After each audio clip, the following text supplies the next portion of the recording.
You're listening to the True North Success Podcast. Real stories of personal, professional, and financial wins from Alberta's best. With your hosts, Gary Ma and Amy Kim. Hey everybody, welcome to the show. Today my special guest is Olivia Fung. Olivia is a very accomplished architect and entrepreneur that has roots in Edmonton, Alberta, and has worked across the world in Germany. She is the principal and founder of Olida Architecture and has completed some interesting projects at some very high-profile architectural firms, including Dialogue and Knorr. She is also an instructor at Nate Polytechnic School and is a successful real estate investor. It is my pleasure to have Olivia on the show today. Welcome to the show. Hey, Gary. Thanks for having me. Hey, you're welcome. So Olivia, I gave a quick overview of your success, but can you fill in the details of what your business is all about? Like who you serve, how long you've been doing this for? Yeah, no, absolutely. So I have built my career in Edmonton's design and construction industry as both a designer and a project architect with well-recognized firms across the city. Before establishing Olida, I served as a principal in business development. And in that role, I gained a very deep understanding of client needs in the private sector, market opportunities of the residential and the commercial worlds, and project feasibility during the onset of development. And these are insights that I now shape my design philosophy and approach from the earliest stages. They are very integral to how I bring the project into execution. My work blends strategic foresight with creative vision. I love solving practical challenges through thoughtful, well-coordinated design. And my ultimate goal for every project is to create beautiful, inspiring spaces that foster connection and empower communities together. And and you write that I am a registered architect with the Alberta Association of Architects, and I hold a Master's of Architecture from the University of Manitoba. Right on, right on. So tell me a little bit more about, your foray into Germany. Like, how did you end up getting over there? Yeah, that one was like a one-off, but it was also a good risk that I took for myself. So I was still an intern architect, and I really wanted to expand my experience, and I wanted to be more global and not just about local, just not about like having the experience in Edmonton only. So I thought it was good to get some experience internationally. So bring international point of views and perspectives, bring it into our city and how that can help change our city. And I always like to think globally and act locally. So I think Edmonton's a really good experimental ground. And so Germany, I always had an attachment to because I did a studio there during my master's at the U of M. And I love the city, like Berlin specifically. So I was in Berlin. And that specifically was it was a really great city. It was so old. There was so much history. But, there was also kind of a little bit lost. And there was such a great canvas for people to reinvent themselves and constantly rediscover their identity, which is actually what the whole thing was after the Cold War in Berlin, was everyone was trying to figure what the new Germany was, because the history isn't that great. It was a really, really fascinating city. It had a really great arts culture. The museums were fantastic, and their clubs are next level. Like, it's not just another dance club, but they're like cultural institutions. So I gotta say, like, they do a good job. So you had fun while you were learning. But you're learning. Yeah. Yeah. Exactly. Yeah. That sounds really cool. I mean, that's got to set you apart from the competition. I would say. Yeah. I think the point of view does. I think having that influence really does set me apart. But I think what sets me apart is that I find most traditional architecture firms, they tend to separate design, development, and delivery into different hands. So as a result, there's like rarely true collaboration. And I find that projects sometimes get executed in fragments of the original vision, just because of how it's done. And it's not that it's wrong, but when you have bigger companies, you do need to be efficient. You do need to, you do take on the larger projects. And when you do have large projects, you do go to the big companies. I don't dispute that for sure. But for me, as I'm developing Olida, I wanted to shift the focus to be more of a holistic approach. So one that carries the project from the first idea through to the final detail. And I find that my diverse experience across all facets of the design world, including the business of it, means I understand not just how to design it, but why the project succeeds. So it's about balancing vision, market realities, and client goals from day one. And hopefully at the end, the result is a design that's thoughtful, feasible, and truly collaborative. And it ultimately creates empowerment with the people using the space. And that one is very rewarding as a designer to see. Well, that sounds really, really cool. Like with lots of things that you're doing, some things must come easier to you versus others. Like, what do you think your biggest challenge that you've had where you've, turned that into a positive type of thing? Ooh, yeah, I think so. My strength definitely is in visualizing. I can help someone put it into 3D and put it into plan. I think that part is because you learn it in school, like you're just trained that way. Right. I think maybe one of the biggest challenges that I had to overcome in my career. So maybe this is more of a bigger picture thing, but I call it like getting out of my own way. Okay. So things I didn't know, I have to learn it. Like I think knowledge is power. So the more you know, the Yeah. better. The more you can leverage and use it to your advantage on a project. So I think, like really getting into, how the city works, like how to get permits through cities, like like all that stuff, understanding the nuances. I think all that is really, really important really, really important, and something I definitely learned outside of school. Like I really, really had to push myself to educate myself on that realm of things, so that was my added value to the Right. project. So maybe just to jump back to Sure. getting out of my own way, because a lot of that has to do with imposter syndrome. I think a lot of designers, especially, we do think that modesty and humility will get you through the game, but sometimes it just doesn't. And I'm not saying that cruelty and bullying is the answer, but I do think that as designers, we need to tell our story better. I don't think we should diminish self-accomplishments or thinking you are a victim of circumstances, Right. because I think that doesn't get you far. And I'm saying this because it's something like my biggest life lesson. Yeah. And I think advocating for yourself is something that you have to do. And it's something that even your peers and your colleagues are going to expect from you. So it's like that's the biggest challenge that I've had to overcome, was figuring out how to advocate for myself.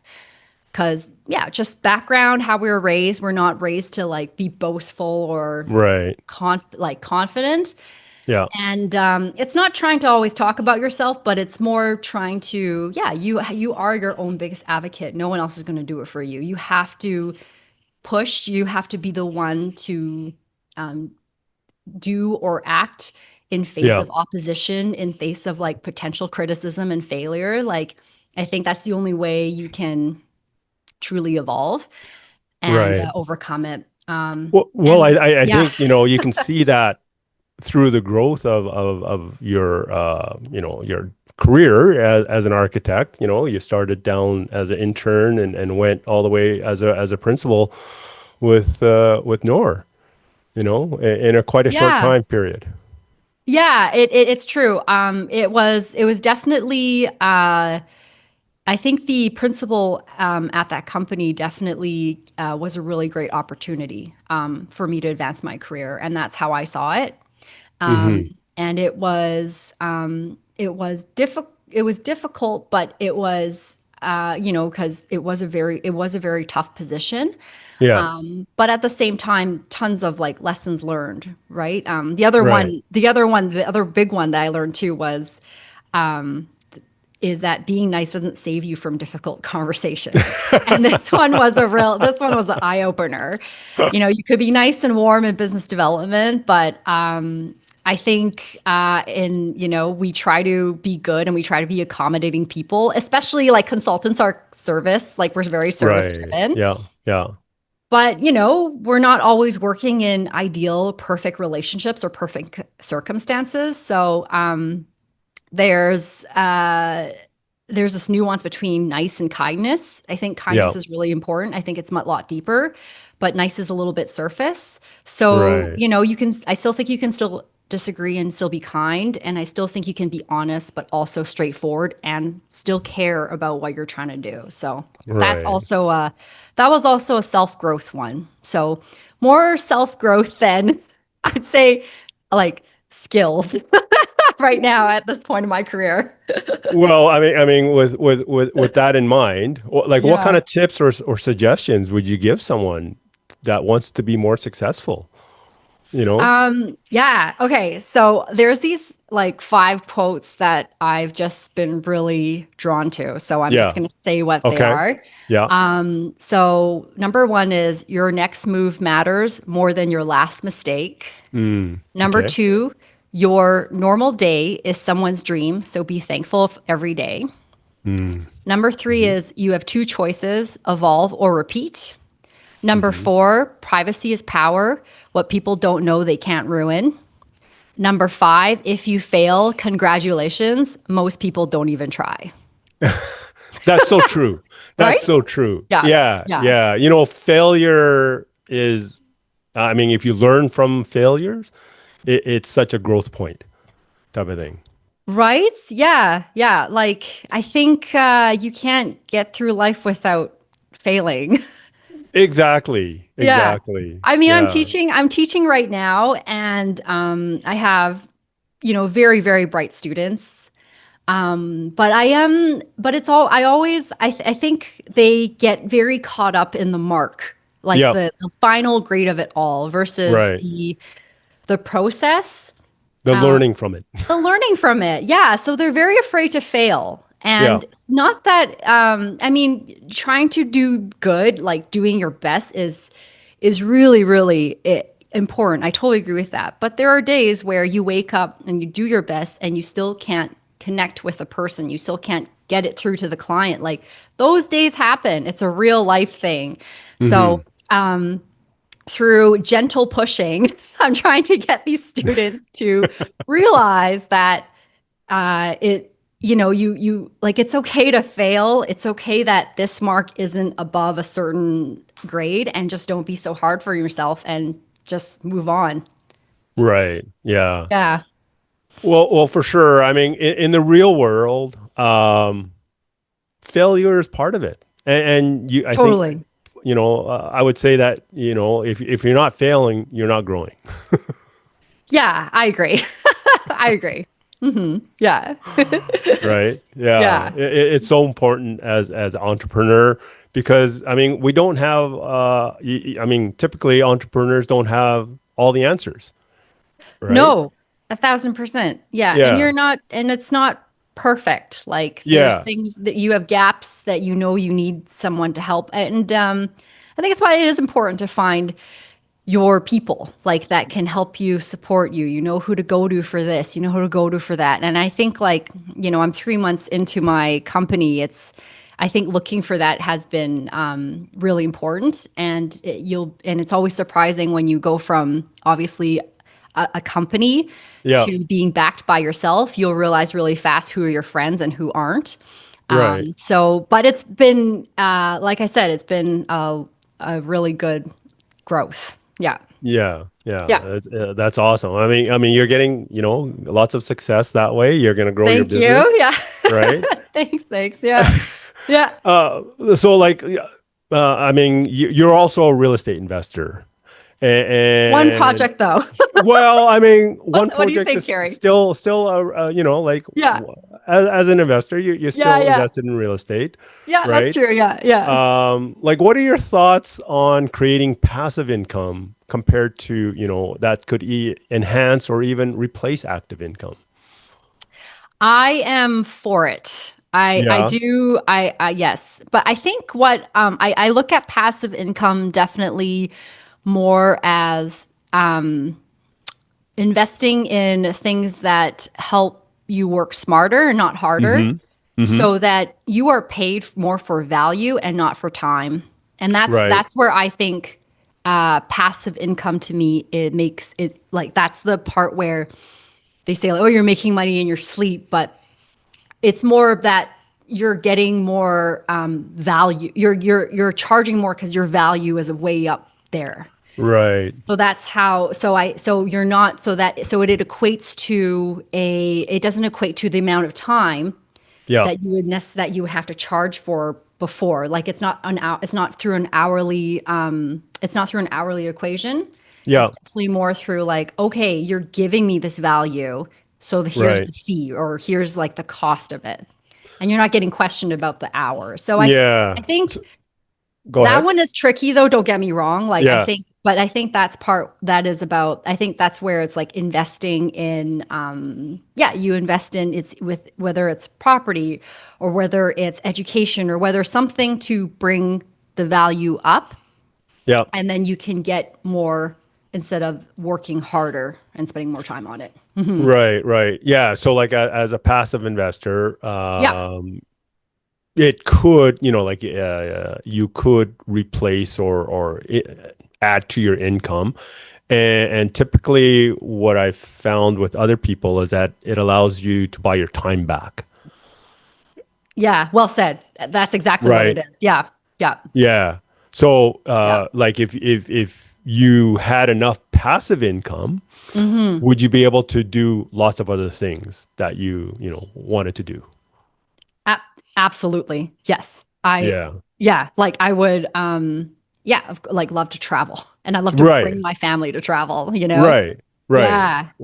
Yeah. I mean, that's the opportunity, I think, that's really freeing. Yeah. Would you agree with that? I do. Yeah.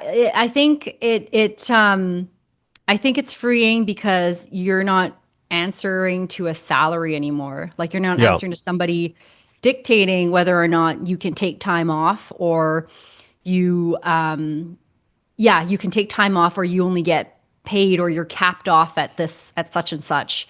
I mean, it's no shade if to be a full-time employee. Like, it's no Right. shade to that. It is a very, like, it does take a very different mindset, I have to say, an attitude to people to think about it that way, and not equate it to, exactly, like, equate it to more of a time base value rate, or whatever you call it. You're not Right. getting paid by that. So exactly, I 1,000% agree about buying time, and yeah, but it's just like, not, money doesn't grow on trees. It's one of those things where, yeah, you really have to put it in. Like, you put in a lot of free time, but Yeah. you got to be smart. If you put it in the right thing, yeah, Yeah. you absolutely like it, and if it absolutely pays off, it's so worth it. And I agree with that it's worth it.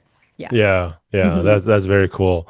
Yeah. In the next 6 to 12 months, what do you see happening? What kind of exciting plans do you have Ooh. in the next 6 to 12 months?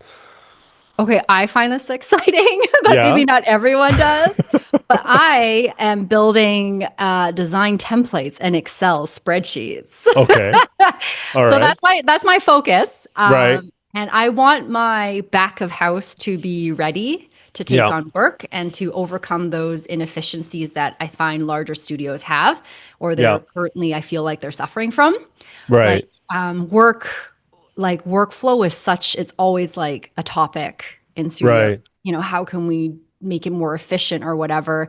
Yeah. And sometimes they become focused on one person and they're Right. not focused on the team. So because that one person has all the knowledge, they have all the knowledge, they have all the expertise, and Yeah. you're very reliant on that person. But because you're so reliant on that, say if that person quits or gets really Yeah. sick, you're hooped. Right. You can't finish the work. So Yeah. I think for if I was to set it up and if I was to grow, so first of all, this is where my hard work or free work comes, because I think relooking or streamlining workflow between design and production. So Yeah. once everything goes from design, how do you translate it into production? And keeping like the vision and everything in process, in keeping the vision, everything intact, but also reducing human error. So Yeah. I feel like now that I have autonomy over that process, I think leveraging AI, that, and very simply, like, it's because AI is not new. AI, like, we have to embrace AI Mm-hmm. in architecture and design. So something like that, I do think there are really simple tweaks that can be integrated into our current softwares, like our current drawing softwares, that Yeah. can save time, it can reduce human error, and then still maintain vision in project work. So it sounds Yeah, like so that's what you're going to be 6 to busy 12 months. Yeah. creating systems for your Yes. business, Yeah. Yes. right? Yes. Yes. Yes. So I'm Yeah. hoping that pays back in the end, like Right. where I Right. get to buy my time back, but it's not Right. necessarily I'm charging less because it took me less time to do it. The Right. value is still The there. value is there. I just Right. found a faster way to do it, Right. and I found a way to get you less, make less mistakes on it. Right. So that's what I'm working on. Well, I mean, It's yeah, it's that's fantastic, right? it's yeah. I mean, It's from hard. your point of Yeah. view, It's right? fantastic though. Because I think there's a lot, and I think it's just going back to a little bit more, like stripping back a little bit to the basics of it all, Yeah. yeah, I think you can't put technology on top of technology on top of technology. And I think sometimes that's what bigger firms are doing, because they are a Goliath, right? Yeah. Like, it's hard for them to pivot if there's something new that comes. But, a smaller firm like myself, I can pivot. Like, if there is something new and fantastic that comes along, I can try to figure out how to integrate it and really quickly see if it works or it doesn't work, right? It's a lot Yeah. harder with, a company of like 800. So, yeah. Yeah. Yeah. Right. Hmm. Well, that sounds very cool. Thanks, Um, Gary. I'll let you know how it goes. yeah. Well, It's definitely a lot of learning. Yeah. I'd love to learn more in the future, like Hmm. maybe on my future projects and stuff like that. For sure. And go forward from there. But that pretty much wraps it up for today. Really appreciate your time today, Olivia, to join us on this podcast. If Yeah. people want to connect with you, what's the best way to contact you? Yeah. So definitely look me up on LinkedIn. I'm always quite active. I post regularly. Okay. And as well as my website, check it out at Olida Architecture. That's